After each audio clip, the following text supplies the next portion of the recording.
Another question that we've received from more than just the teenagers in our group, but other people too, is why are there so many religions and how can I know which one is right? Mm-hmm. And yeah, you go all over the internet, you look at any Q&A video, and a lot of people are asking this question. And for us to start answering this question, we want to go to a passage that we reference all the time, which should be a hint to, it's a fundamental passage, one that we should study and we should know and we should memorize. It's Romans 1, verses 18 through 23. I'm going to read it again. Paul says this, "For the wrath of God is revealed from heaven against all ungodliness and unrighteousness of men, who by their unrighteousness suppress the truth. For what can be known about God is plain to them, because God has shown it to them.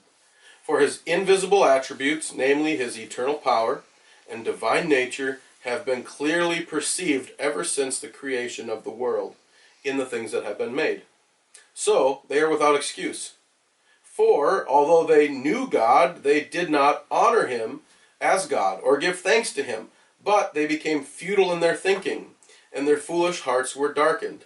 Claiming to be wise, they became fools, and exchanged the glory of the immortal God for images resembling mortal man and birds and animals and creeping things."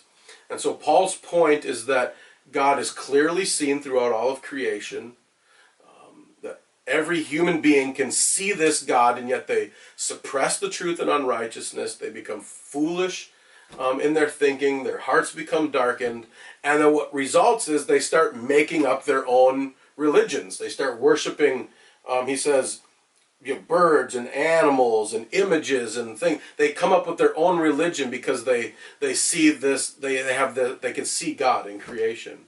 And another verse in the Old Testament that points to this is, check out Isaiah 44. I think it starts in verse 14 or all around there. Isaiah's talking about the foolishness of idolatry and people worshiping wood and stones. And so the reason there are so many different religions is because people see that there is a God, but suppress the reality of that and come up with their own. There's also this idea that as you look at religions, people tend to say that, well, they're all kind of fundamentally the same. And Ravi Zacharias would say, no, actually, he's studied all these different languages, and he grew up, I think, Hindu. Mm-hmm.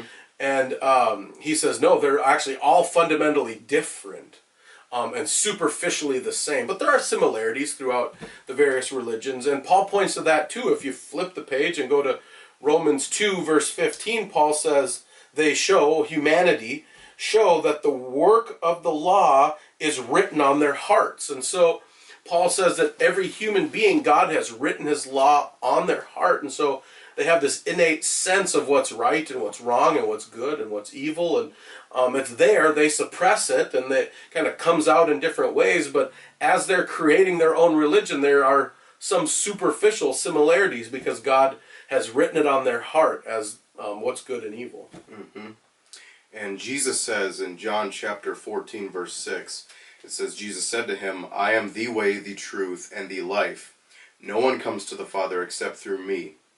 And we believe that Jesus is saying here, look, apart from all the other religions, this is the only one that offers the truth.